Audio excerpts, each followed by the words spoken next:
They say power whispers while arrogance shouts.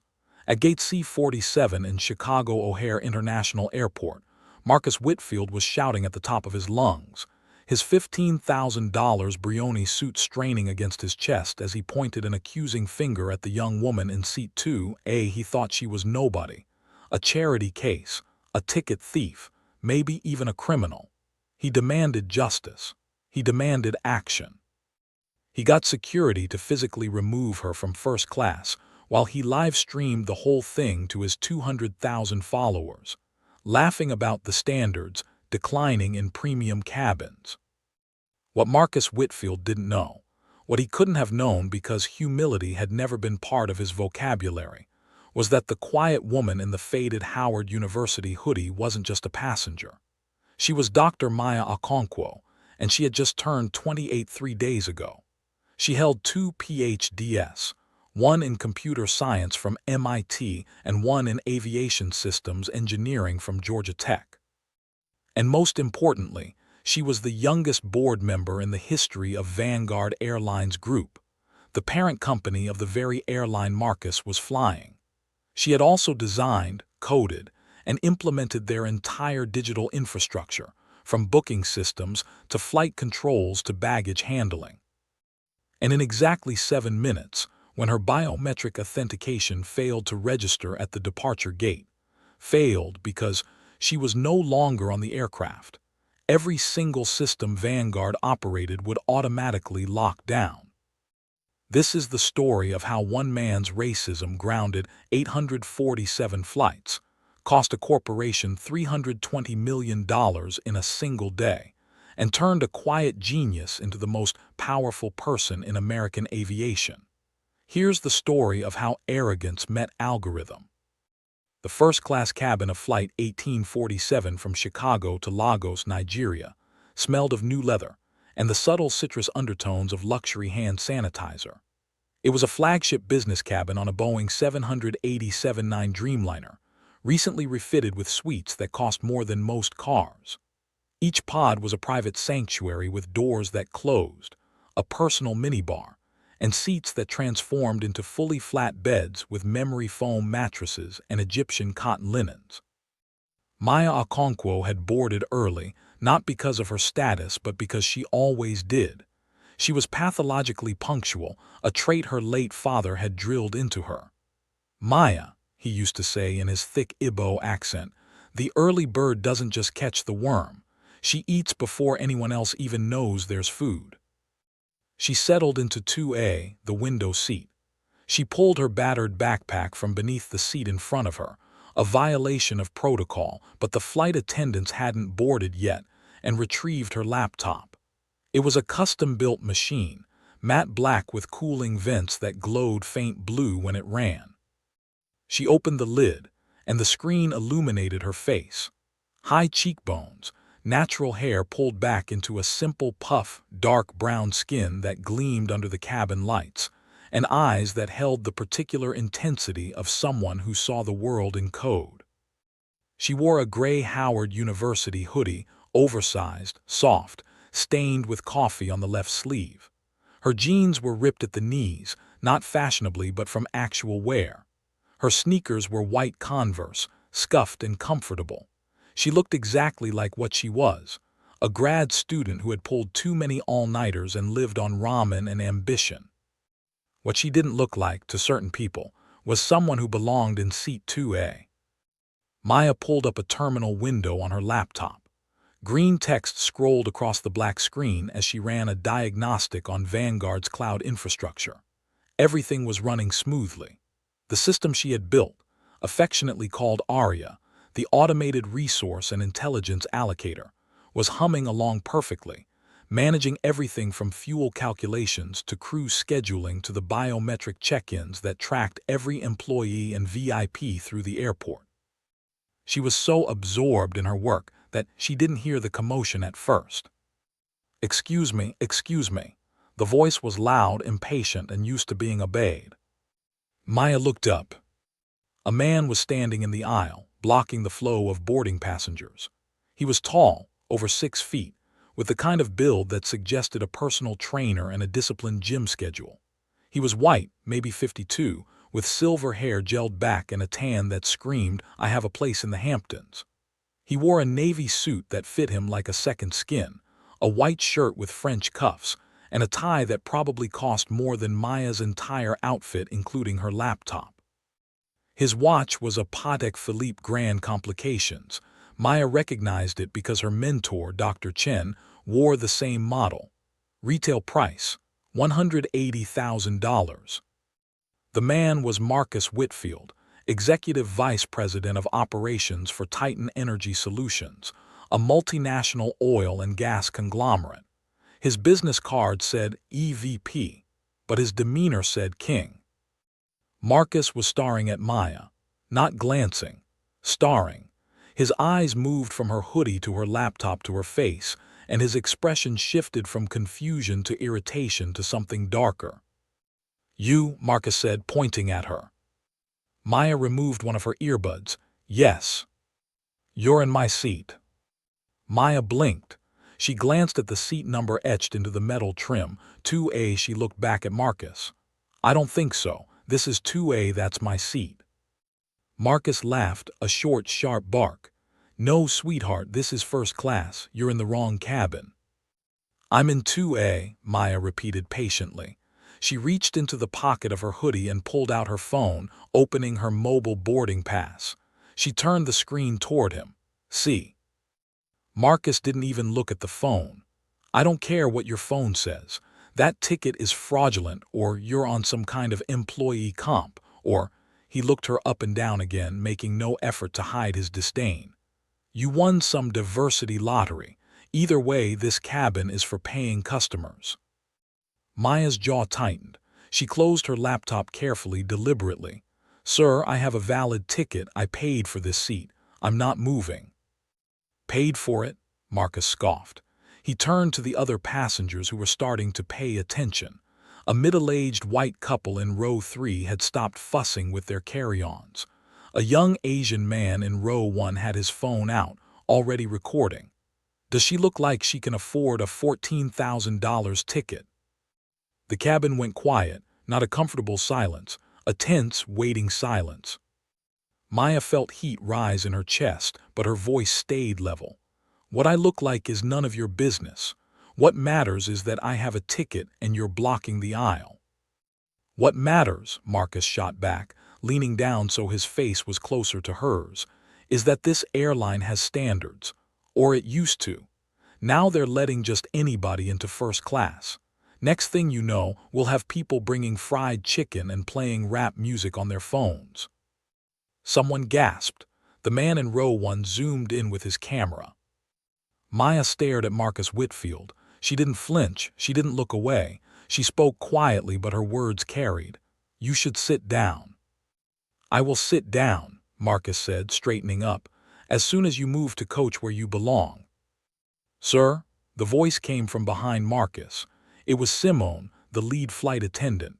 She was a black woman in her 40s with kind eyes and a flight attendant's practice patience. "Sir, please step aside so I can assist." Marcus turned to Simone. "Finally, someone with authority. I need you to check this woman's ticket. I think it's fake, or stolen. And I need her moved to economy immediately. I'm a platinum member. I fly this route twice a month. I should not have to deal with this." Simone looked at Maya. Their eyes met. There was something in Simone's expression, recognition, concern. She glanced at Maya's laptop at the logo etched into the corner, a stylized V with wings, the Vanguard logo. "Miss," Simone said softly, walking past Marcus to Maya's seat, "may I see your boarding pass?" Maya handed her the phone. Simone looked at the screen. Her eyes widened slightly. She looked at Maya again, then at the name on the boarding pass. Dr. Maya Okonkwo, board priority access, seat 2A. Simone cleared her throat. "Sir," she said, turning to Marcus, "this passenger is in the correct seat. Her ticket is valid. Now may I see your boarding pass so I can help you find your seat?" Marcus's face flushed red. "My seat is 2B right there." He pointed to the aisle seat next to Maya. Simone checked her tablet. "Yes, sir, 2B, that's your seat." Exactly, Marcus threw his hands up. So she needs to move. I'm not sitting next to, he caught himself, but barely. Someone who clearly doesn't belong here. Mr. Whitfield, Simone said, her voice hardening. The passenger in 2A is in her assigned seat. You are welcome to take your seat in 2B, or I can see if there's availability elsewhere in the cabin. I'm not moving, Marcus said. She is. Maya closed her eyes. She could feel it coming, the escalation, the inevitable. She opened her eyes and looked at Simone. It's fine, Maya said quietly. I'll move. No, Simone's voice was firm. You will not. You paid for that seat. It's yours. Marcus pulled out his phone. We'll see about that. He tapped the screen aggressively, then put it to his ear. Yes, this is Marcus Whitfield, Platinum member number 47921 X-ray. I'm on flight 1847 in first class and I need to speak to a supervisor immediately. There's a situation. 10 minutes later, the situation had metastasized.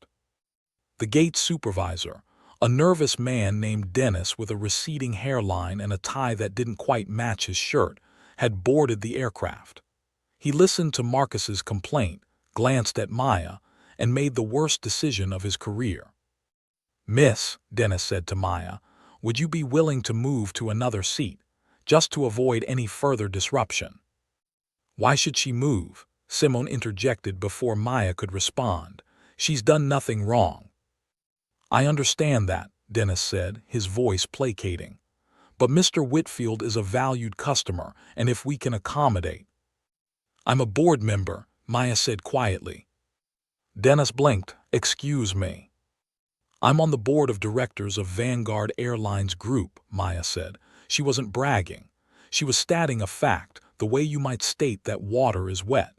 And I'm telling you that I'm staying in my seat. Marcus barked out a laugh.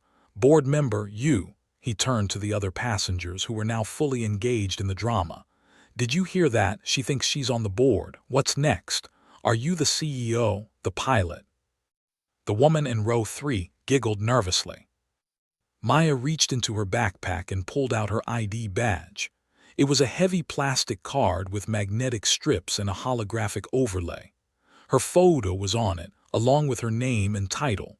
Dr. Maya Okonkwo, Board of Directors, Vanguard Airlines Group, Clearance Level, Executive. She held it up. Dennis squinted at it, his face went pale. Oh my God. Marcus grabbed the badge from Maya's hand before Dennis could stop him. He looked at it, flipped it over, held it up to the light. This is fake, he declared. Anyone can print a badge. I could make this on my computer in 10 minutes. Give it back, Maya said, her voice cold.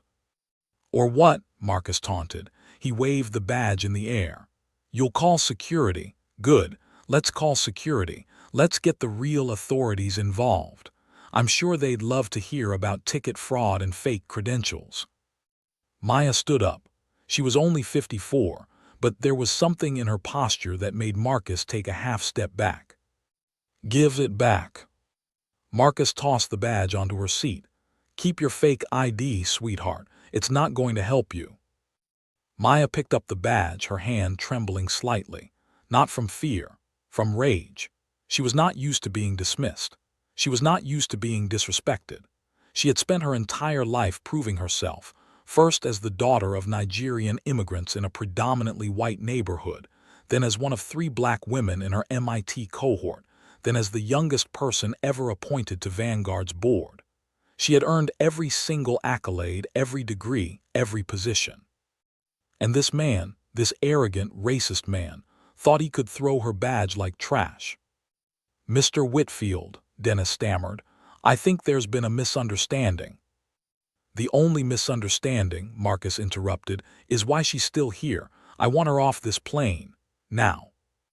I'm not going anywhere, Maya said. Marcus smiled. It was not a kind smile. He pulled out his phone again and opened Instagram. He started recording a video, pointing the camera at Maya. Hey everyone, Marcus here, he said into the camera, his voice dripping with false cheerfulness. I'm on my flight to Lagos and you will not believe what I'm dealing with. First class has been completely compromised. There's a woman here, he panned the camera to Maya, who is clearly not supposed to be in this cabin. She's claiming she's on the board of directors. He laughed. The board? She's in a hoodie and ripped jeans. She looks like she just rolled out of a dorm room. But the airline won't remove her because, well, you know, diversity quotas. Can't say no anymore, right? He panned the camera back to his face. This is what happens when companies prioritize wokeness over quality. Standards are dead. If you're flying Vanguard, good luck. You might end up sitting next to someone who snuck in through the cargo hold. He ended the video and posted it. Within 30 seconds, likes started rolling in.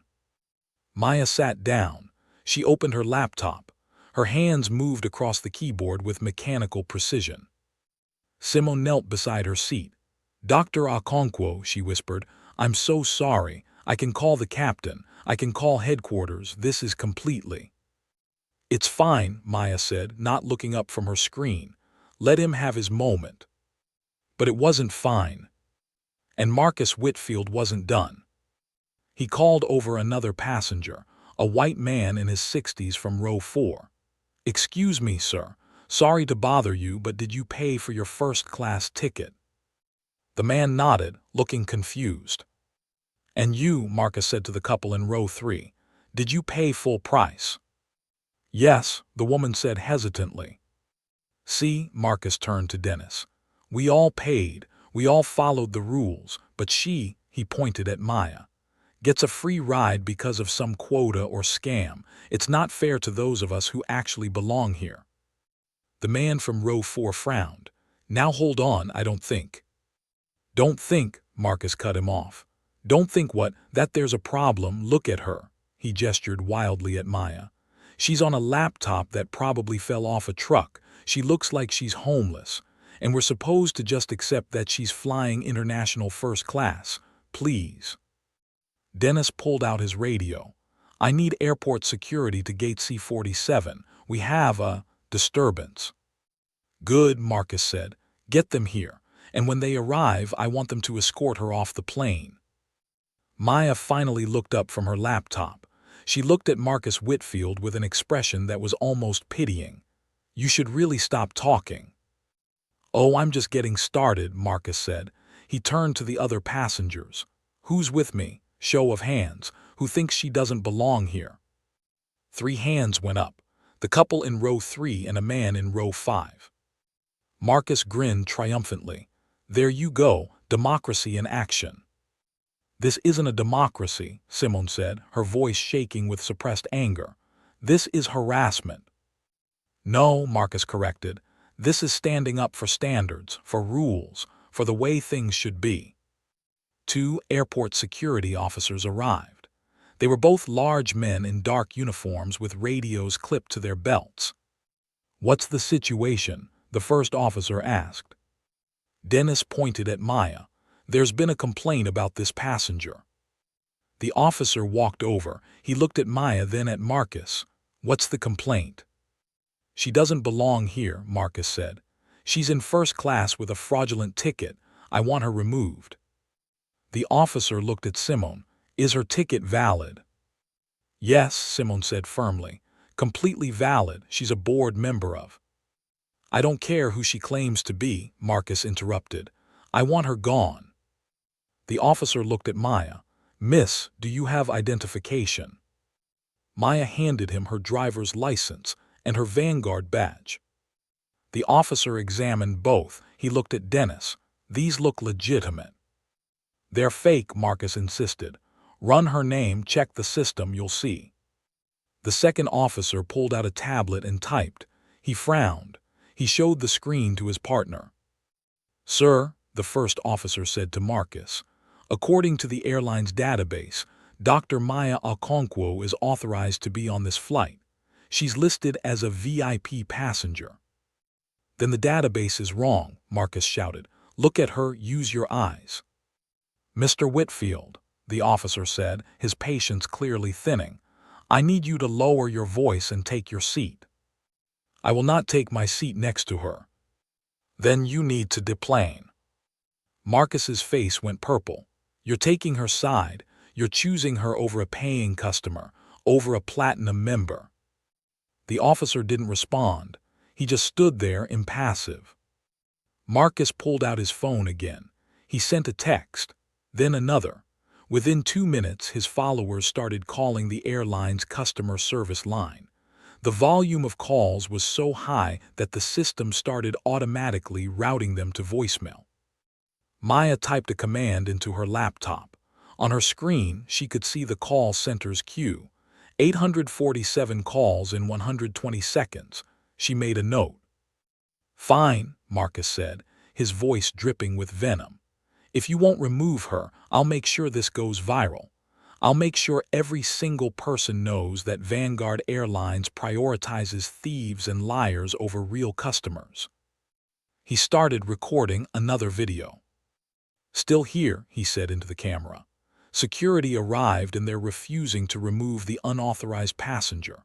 Why? Your guess is as good as mine, but I'll tell you what I think. I think this airline has been completely captured by the woke mob. I think they're terrified of being called racist, so they let anyone, and I mean anyone, into first class as long as they check the right boxes. Well, I'm not staying silent. I'm not." The captain's voice came over the intercom. "Ladies and gentlemen, this is Captain Reynolds. We have a situation in the cabin that needs to be resolved before we can depart. All passengers, please remain seated while we address this matter. Thank you for your patience." Marcus ended the video and posted it. 2,000 likes in 10 seconds. Maya closed her laptop. She looked at Simone. "I'll leave." "Dr. Okonkwo, you don't have to." "I know," Maya said, "but I'm not going to delay 200 people because of him." She stood up. She packed her laptop into her backpack with calm, precise movements. She picked up her jacket from the overhead bin. Marcus watched her with a smirk. "That's right, know your place." Maya walked past him. She stopped. She turned. She looked him in the eye. "You're going to regret this," she said softly. Marcus laughed. "Is that a threat?" "No," Maya said. "It's a prediction." She walked off the plane. Maya walked through the jet bridge, her backpack slung over one shoulder. Simone followed her. "Dr. Okonkwo," Simone said, nearly running to keep up, "please let me call corporate. Let me call the CEO. This is completely unacceptable." Maya stopped walking. She pulled out her phone. "Simone, how long have you worked for Vanguard?" 14 years. "Do you like your job?" Simone blinked, confused by the question. "Yes, I love it." "Good," Maya said. She opened her laptop while standing in the middle of the jet bridge. The glow from the screen illuminated her face. "Then you should probably get back on that plane. It's about to get complicated." "What do you mean?" Maya didn't answer. Her fingers flew across the keyboard. Code scrolled. Command prompts executed. On her screen, a single line appeared. ARIA security protocol initiated. Biometric authentication failure. OKONKWO. Executive override required. Maya had built a failsafe into the system. If any board member or C-suite executive failed to complete their journey as scheduled, if their biometric data showed they were removed from a flight, denied access, or otherwise prevented from traveling, ARIA would automatically lock down to prevent security breaches or hostile takeovers. It was a feature she'd insisted on after a competitor tried to kidnap Vanguard's CFO 2 years ago. The system was about to activate. Maya tapped one more key, override DENIED. Simone's radio crackled. "Simone, we have a problem. The gate system just locked. I can't close the door. I can't." "Wait, what? The entire network is down." "What do you mean the entire network?" Simone looked at Maya. "What's happening?" Maya closed her laptop. "Justice." Back on the plane, Dennis was trying to close the aircraft door. It wouldn't budge. The electronic lock was frozen. He tried the manual override. Nothing. His radio erupted with panicked voices. "Gate C47, this is operations. All our systems just went down. We can't process any departures." All gates report, we have a system-wide failure. Repeat, system-wide failure. Chicago O'Hare to all Vanguard flights. Ground stop initiated. No aircraft are cleared for departure until further notice. Dennis looked up at Marcus Whitfield, who was still in his seat, scrolling through the comments on his video. "Mr. Whitfield," Dennis said, his voice shaking, "I need you to deplane, now." Marcus looked up annoyed. "Why, what's going on?" "The flight is canceled." "What, why?" "I don't know," Dennis lied. He knew. He had just seen the notification on his tablet: security lockdown, executive biometric failure, all operations suspended pending resolution. And at the bottom in small red letters, initiated by Dr. MOKONKWO. "This is ridiculous," Marcus shouted. "I'm calling my lawyer, I'm calling the CEO, I'm—" "Sir, you need to leave the aircraft immediately." Marcus stood up, grabbed his briefcase, and stormed off the plane. As he walked through the terminal, he noticed something strange. Every Vanguard gate was dark. Every screen was frozen. Every agent was on the phone looking panicked. He pulled out his phone and refreshed his Instagram. The video he'd posted had 50,000 views. The comments were pouring in. "Bro, you just messed with the wrong person's skull. She's literally on the board of directors, you absolute clown. I'm a Vanguard employee and our entire system just crashed. This is her. She built it. We're so screwed. Every flight just got grounded, all of them, worldwide. 847 planes, $40 million per hour in losses. Hope your ego was worth it." Marcus stopped walking. He refreshed again. A news alert popped up. "Breaking, Vanguard Airlines grounds all flights after system failure. CEO calls emergency meeting." Marcus's phone rang. It was his assistant. "Marcus, what did you do?" The Vanguard Airlines Operations Center at Chicago O'Hare looked like a hospital emergency room in the middle of a mass casualty event.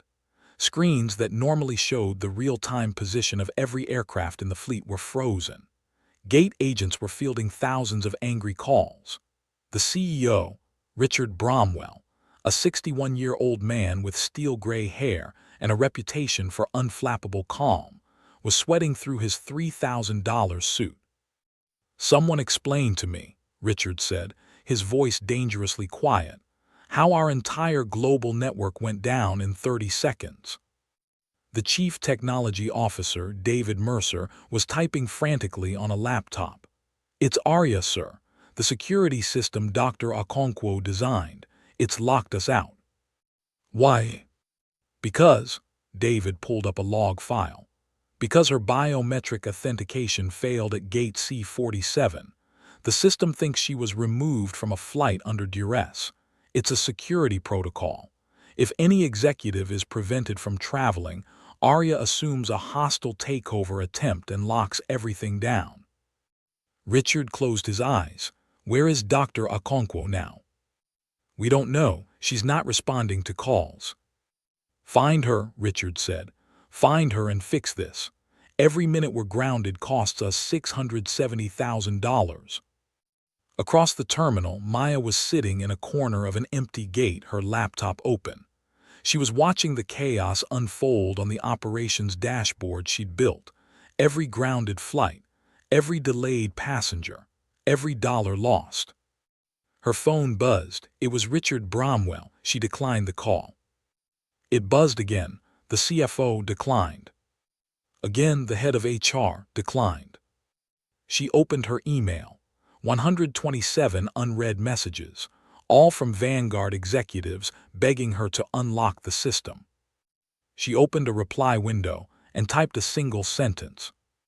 "I will unlock the system when the passenger who harassed me is arrested and charged with assault, and when I receive a public apology from the airline." She hit send. 30 seconds later, her phone rang. It was Richard Bromwell again. This time she answered. "Dr. Okonkwo," Richard said, his voice tight, "please, tell me what you need." "I told you what I need." Maya, we're losing $40 million an hour. Passengers are rioting at gates. The FAA is threatening to revoke our operating certificate. Please. Then you'd better hurry, Maya said and hung up. Richard turned to his legal team. Get me everything on Marcus Whitfield.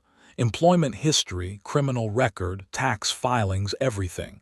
And get airport police to gate C47. Now. Marcus Whitfield was at the Vanguard customer service desk, screaming at a terrified agent. I demand a refund. I demand compensation. I demand. Mr. Whitfield. The voice came from behind him. It was the airport police officer from earlier, accompanied by 4 more officers. What? Marcus snapped. You're under arrest. Marcus laughed. For what? Assault, harassment, and interfering with a flight crew. I didn't assault anyone. The officer pulled out a tablet. He played a video. It was from the plane's security camera. It showed Marcus grabbing Maya's badge out of her hand. That's assault, the officer said. You made physical contact without consent. You also created a disturbance that prevented a flight from departing. And you posted videos online that incited harassment of airline personnel. He pulled out handcuffs. Marcus's face went white. Wait, let's talk about this. I'm a platinum member. I'm a valued customer. You're under arrest. The cuffs clicked shut. As the officers led Marcus away, someone in the crowd started recording. The video went viral in minutes. Back in the operations center, Richard Bromwell received confirmation. Sir, Marcus Whitfield is in custody. Good, now get Dr. Okonkwo on the line. Richard called Maya. She answered immediately. Arrest confirmed, Maya said. Now the apology. Maya, I'll apologize personally. Please just. No, Maya interrupted. A public apology. Broadcast on every screen in every Vanguard terminal, and it needs to be from you, on camera. Richard looked at his PR team. They nodded reluctantly. Fine. 20 minutes later, Richard Bromwell stood in front of a camera in the middle of the operations center. Behind him, dozens of frozen screens. Around him, hundreds of employees. The feed was sent to every terminal screen Vanguard operated worldwide. Good afternoon, Richard began, his voice heavy. My name is Richard Bromwell, CEO of Vanguard Airlines Group. Today, one of our passengers, Dr. Maya Okonkwo, was subjected to harassment, discrimination, and assault while attempting to board one of our flights. The behavior she experienced was unconscionable, and our response was inadequate. Dr. Okonkwo is not only a valued passenger but a member of our board of directors and the architect of the systems that keep this airline running. We failed her. I failed her. On behalf of Vanguard Airlines, I offer my sincerest apology to Dr. Okonkwo. We will do better. The feed ended. Richard called Maya. Done. Maya typed a command into her laptop. Override accepted. ARIA Security Protocol DACTIVATED. All SYSTEMS RESTORING. Across the globe, 847 aircraft began powering back up. Marcus Whitfield spent 6 hours in a holding cell at the Chicago Police Department's Airport Division. His lawyer, a sharp woman named Carla Simmons, arrived with a grim expression. Marcus, Carla said, sitting across from him in the interview room, you're in serious trouble. I know, Marcus said, but we can fight this. It was a misunderstanding. I was stressed. I didn't know who she was. It doesn't matter who she was, Carla said. You grabbed her property, you harassed her. You incited thousands of people to flood the airline system with complaints. And Marcus, she pulled out her tablet. You're trending, #1 on Twitter. #1 on TikTok. CNN is running the story. Fox News called you the face of entitled racism. You're done. Marcus felt his stomach drop. What about my job? Carla sighed. Titan Energy released a statement an hour ago. You've been terminated for violating their code of conduct. They said your behavior was inconsistent with company values. Marcus slumped in his chair. What else? Your wife filed for divorce. Your country club revoked your membership. And Dr. Okonkwo's lawyers filed a civil suit for $15 million. $15 million. Emotional distress, loss of dignity, punitive damages. Marcus, she has video evidence, witness testimony, and the support of a Fortune 500 company. You're going to lose. Marcus put his head in his hands. This can't be happening. But it was. 3 months later, Marcus Whitfield sat in a studio apartment in Joliet, Illinois. His divorce had cost him his house, his cars, and half his retirement savings. The lawsuit had taken the rest. He'd been blacklisted in the energy sector. No one would hire the guy who shut down an entire airline because he was racist. He worked now at a call center, making $15 an hour, fielding customer service complaints for a cable company. One day his phone buzzed. It was a news alert. Vanguard Airlines announces Dr. Maya Okonkwo promoted to Chief Innovation Officer, youngest CIO in aviation history. Marcus stared at the screen. There was a photo of Maya shaking hands with Richard Bromwell, both smiling. She was wearing a tailored suit now, but Marcus could still see the quiet confidence in her eyes. The same confidence she'd had when she told him, "You're going to regret this." He threw his phone across the room. 1 year later, Maya Okonkwo stood on a stage at the Women in Tech Summit in San Francisco. She was giving the keynote address. The room was packed, over 2,000 people. "People ask me," Maya said into the microphone, her voice steady and warm, "if I regret what I did that day, if I regret shutting down an entire airline. And the answer is no. Because what happened to me that day happens to people every day. People are dismissed, disrespected, and degraded because of what they look like. And most of them don't have the power to fight back. But I did. And I used it, not for revenge, but for accountability." The audience erupted in applause. After her talk, Maya walked through the expo hall. She stopped at a booth for a nonprofit that helped underrepresented students break into tech. She donated $100,000 on the spot. As she left the convention center, her phone buzzed. It was a message from Simone, the flight attendant. "Dr. Okonkwo, I just wanted to say thank you. Because of what you did, Vanguard implemented mandatory anti-bias training for all staff. It's making a difference. Thank you for standing up." Maya smiled. She typed back, "Thank you for standing with me." She got into her car, a modest Honda because she'd never been one for flash, and drove home. That night, she opened her laptop and ran a diagnostic on Aria. Everything was running perfectly. The system was managing 1,200 flights a day, keeping millions of passengers safe. She thought about Marcus Whitfield. She'd heard through the grapevine that he was struggling. Part of her felt sorry for him, but mostly she felt nothing. He had made his choice. He had faced the consequences. And Maya, she was flying higher than ever. So what do you think? Was Maya right to shut down the airline? Was the punishment too harsh or exactly what Marcus deserved? Let me know in the comments below. If you believe in standing up for yourself and holding people accountable, hit that like button. And if you want to hear more stories about justice, karma, and people who underestimated the wrong person, subscribe and turn on notifications. Thanks for watching. And remember, never judge a book by its cover, because that book might just have the power to rewrite your entire story.